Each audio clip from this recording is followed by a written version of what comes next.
Bonjour tout le monde, c'est Mohamed Gueye de Character Family. Alors, dans une ancienne vidéo, on avait créé cette animation que vous voyez là sur Adobe XD. Alors, pour aujourd'hui, on va essayer de créer la même chose, mais ce sera sur Figma et bien évidemment, ce sera pas le même concept. Sans plus tarder, on va commencer la vidéo. Alors, au cas où vous ne savez pas, dans la vidéo, le cube que j'ai utilisé, je l'ai téléchargé ici sur Freepik. Il suffit juste d'aller dans Licence, vous cliquez sur Free et là vous aurez tous ces objets gratuitement. Alors, vous devez savoir que je pense que j'ai téléchargé cette image là. Voilà, je l'ai téléchargé en vecteur et j'ai effacé tout le reste. Voilà, vous avez juste à cliquer sur Download et le tout rejouer. Voilà, c'est bon. On va retourner sur notre design qui est très simple à créer.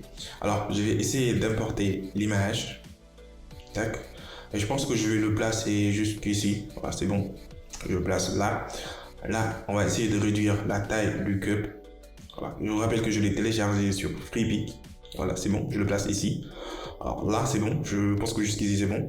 Maintenant, je vais essayer de placer un cercle pour notre ombre. Voilà, pour l'ombre de ce cube. Voilà, c'est bon. Je le place ici. Juste en bas. Voilà, c'est bon. Et bien évidemment, dans les calques, ce sera en bas. La couleur, ce sera noir. Et là, vous allez voir que pour créer le blur effect, c'est pas aussi compliqué que ça. Voilà, c'est le même blur effect sur XD. Voilà, on va aller sur Effet. Vous pouvez cliquer sur plus là pour créer les effets que vous voulez créer. Voilà. Et là, c'est ici qu'on change les prédéfinitions, etc. Ouais, là, je vais aller sur blur effect. Et là, je vais augmenter l'intensité. Voilà. Je pense que c'est bon jusque là.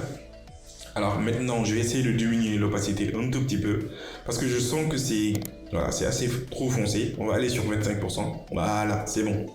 Alors là, on a notre cube qui est parfait, voilà, et notre design qui passe. Maintenant, il reste juste à mettre le logo de Starbucks. Alors, je vais essayer de créer le masque. Voilà, on va utiliser le tube plume. 1, voilà, 2, 3 et un dernier. Voilà. Et maintenant, on essaie de fermer. Voilà. C'est bon. Alors, c'est sur contour. Alors, je pense que je vais aller sur ce masque-là. Pas besoin de contour pour le moment. Voilà, je vais faire ça. Alors, pour insérer une image, c'est quelque chose de très simple. On va cliquer simplement sur Solide et vous cliquez sur Image. Alors là, le logo, il sera placé ici. Alors, je vais essayer d'augmenter la taille un tout petit peu parce que je sens que c'est pas trop grand, c'est trop petit. Voilà, je le place jusque là. Voilà, c'est bon. Alors là, on a notre image qui est placée, c'est bon. Voilà, on va essayer de le placer à la perfection, même si ce sera pas aussi parfait, mais ça passe, je pense. Ah, je le place ici. Ok, c'est bon. Alors là, on a notre image et le logo qui va se placer ici. Alors pour placer le logo, c'est quelque chose de très simple. Je clique sur Choose Image et là, je place le logo de Starbucks. Alors, je vous rappelle que j'ai téléchargé ce logo sur Google, c'est pas compliqué à télécharger. Vous allez cliquer sur Crops. On va essayer de diminuer la taille un tout petit peu. Voilà, c'est bon. On diminue la taille un tout petit peu là, jusque là c'est bon. Alors, c'est bon. Là, on a notre design de Starbucks qui est bien placé sur le cup. Voilà, café. C'est bon, c'est joli. Maintenant, je pense que je vais dupliquer le reste sur les autres rectangles. Je le place ici. Un deuxième. Alors là, on va essayer de tourner notre logo pour avoir l'effet de rotation. Voilà. Genre, je vais placer ici le logo de Starbucks. Comme ça, on aura l'impression que ça s'est retourné. Alors là, je vais essayer de dupliquer pour tous les restes, une fois, deux fois. Et là, je duplique toute la page. Voilà, c'est bon. C'est pas compliqué, c'est presque comme sur XD. Voilà, je le place ici. Alors là, je vais faire la même chose ici. Je vais essayer de prendre les mêmes dimensions. Alors, ce sera les mêmes dimensions que l'autre W qui veut dire wide. Je vais cliquer sur CTRL-C. Là, CTRL-V. C'est bon. Alors, je vais faire la même chose pour l'autre. CTRL-C, hauteur. CTRL-C. Voilà, et CTRL-V. Alors là, c'est bon. Je pense que j'ai les mêmes dimensions. Maintenant, il ne reste plus qu'à les placer. Voilà, c'est bon. Jusqu'ici, je pense que c'est bon. Voilà, c'est bon comme ça. Je le place juste là. Voilà, c'est bon. Alors là, on a notre... Là, le design, on va le diminuer. Voilà, on va faire le contraire. CTRL-C, CTRL-V, CTRL-C. CTRL V. Je le place ici. Alors là, je vais faire la même chose ici. Là, je vais essayer de diminuer la taille du cup. Jusque là, c'est bon. Voilà, c'est bon. Jusque là, c'est bon. Alors, je fais la même chose. Je diminue la taille des textes. Là, on va diminuer à 12. Voilà, j'essaie de le faire le plus rapidement possible parce que c'est une même répétition, voilà, que vous pouvez faire. C'est pas compliqué du tout. Voilà, je le place ici. Voilà, je fais la même chose. Voilà, les couleurs, on va prendre les mêmes couleurs. Comme ça, on aura l'impression qu'on a plus sélectionné. Voilà, voilà, c'est aussi bête que ça. Je le place ici et je vais essayer de prendre les mêmes couleurs ici. Voilà, pour ici, je fais la même chose. Mais cette fois-ci, je vais augmenter la taille du cup. Et voilà, les textes, ils seront la même police et à la même taille. Voilà, je le place ici, c'est bon. Là aussi, je le place là, c'est bon. Voilà, voilà. Ah, ok, c'est bon. Là, on a notre design qui est assez prêt, je pense. Voilà, je l'ai fait en accéléré parce que c'est la même répétition que vous devez faire.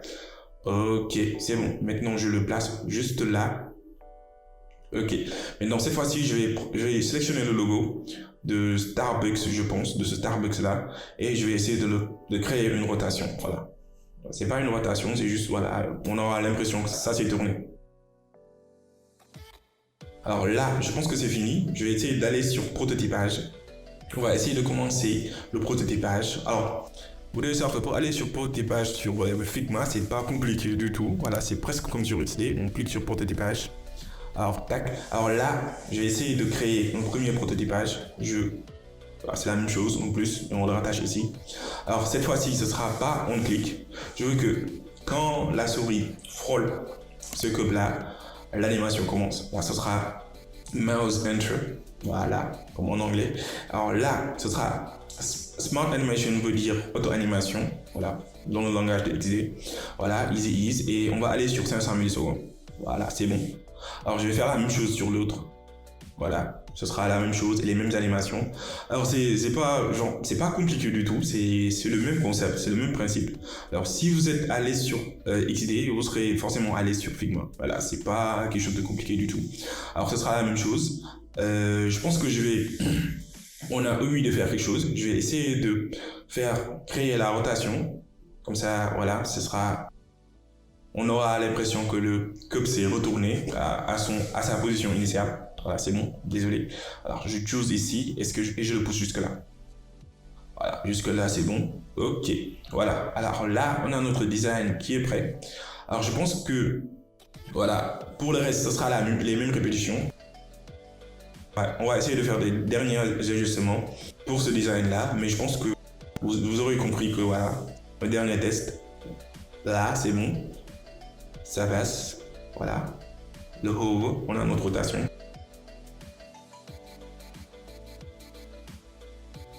Alors c'est tout pour cette vidéo, j'espère que ça vous a plu. Alors vous devez savoir que je ne dis pas que cette vidéo est un tutoriel approfondi de Figma, mais c'est juste un test.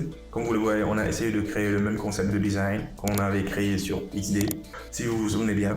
Alors dans une prochaine vidéo, on va essayer d'aller plus lentement sur les atouts de Figma. Alors j'espère que cette vidéo vous a plu. Si c'est le cas, n'hésitez pas à vous abonner, à cliquer sur cette cloche pour ne pas rater d'autres contenus. Et je vous dis ciao, à la semaine prochaine.